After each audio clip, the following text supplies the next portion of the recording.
Susan's about to play a game of chess with a difference. Okay, why don't you be white? Okay, E4. E4. C5. Knight to C3.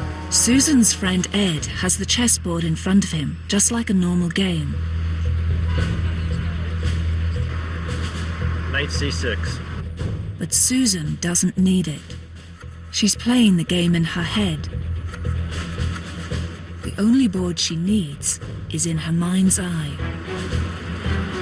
F5. Now you gotta be careful. Amateur players like Ed have to see the board to keep track of all 32 chessmen.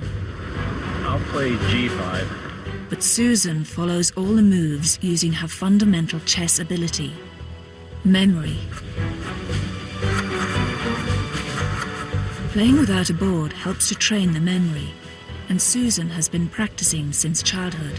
I'm going to sacrifice my knight now. You're sacrificing a knight?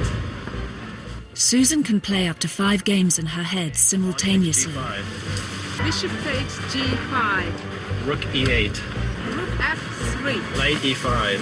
Rook G3. King F8. The queen's moving in for the kill. E to G4. Queen H8 check. Now it's over. King E7. Checkmate. Susan! That's not a nice way to say hello. When it comes to chess, Susan can perform miracles of memory. In fact, she's doing something that should be impossible. An ongoing task, like a game of chess, is handled by a mental function known as working memory at the very front of the brain.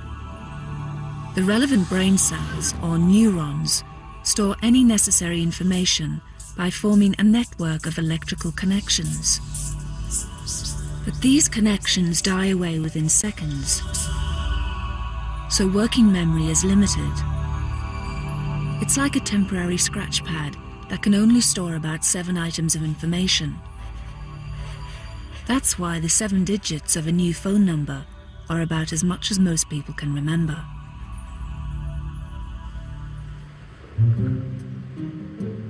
But just how good is Susan's working memory? This is Thompson Street in New York, home of the city's sidewalk chess cafes. And we're about to give Susan a memory test. Can she memorize all the pieces and pawns on this diagram? That's 28 items of information. To make things even trickier, the diagram has been pasted to the side of a cafe's speeding van. Susan only has time for a single 3-second glance. But watch this. Susan's working memory is working overtime. She's made an exact copy.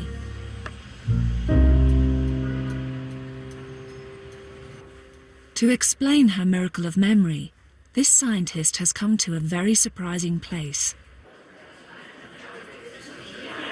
The diners at this London restaurant don't know it, but their table is under surveillance. He's proceeding here in a counterclockwise order. Psychologist Anders Ericsson has spent nearly 30 years studying amazing memories. And it doesn't have to be chess grandmasters. More and more, we've been interested in everyday life expert performance.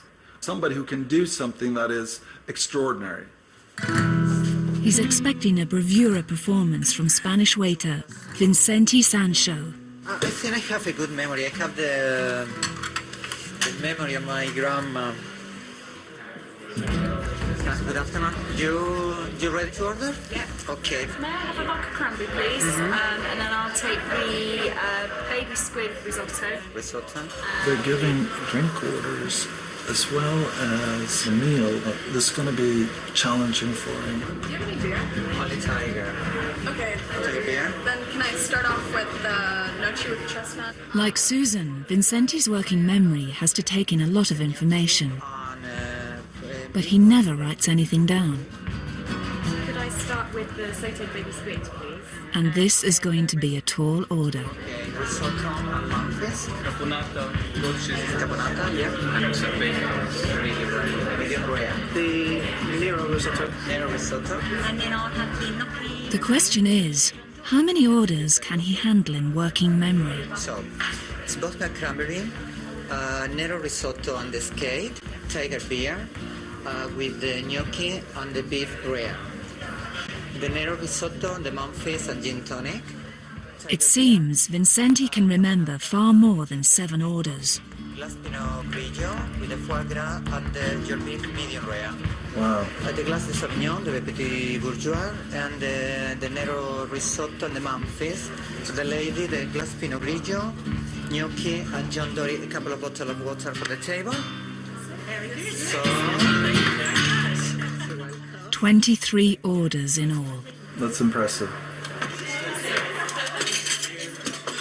Like Susan, Vincenti seems to exceed the normal limits of working memory. and the beef medium rare. But how is he doing it? Vincent, that was really impressive. Really want to understand here how you were doing this. Now you're coming in.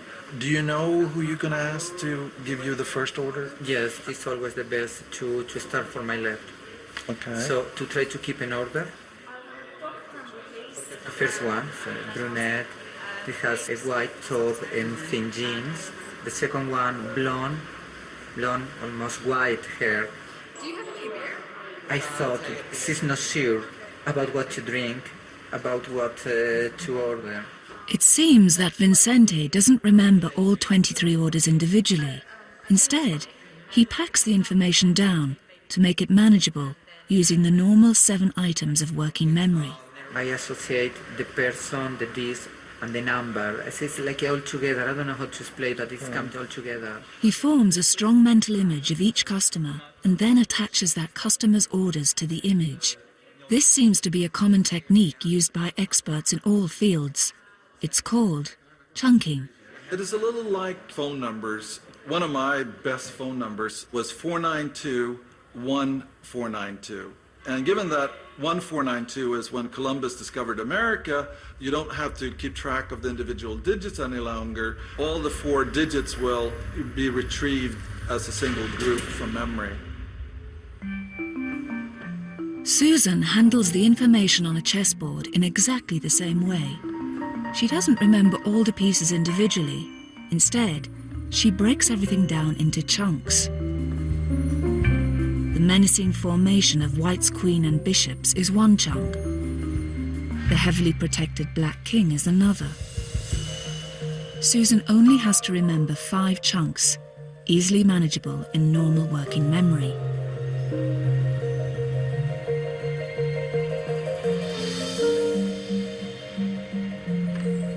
But without chunking, her memory is no better than anyone else's. And here's the proof. In the chess diagram on the other side of the van, the pieces have been placed at random by a non-chess player. So this time, there are no recognizable chunks. Now Susan's trying to remember 24 individual pieces, and she can't do it. All the pieces are in random position. It's just so much harder to remember, especially under a very short time. But how does Susan identify chess chunks?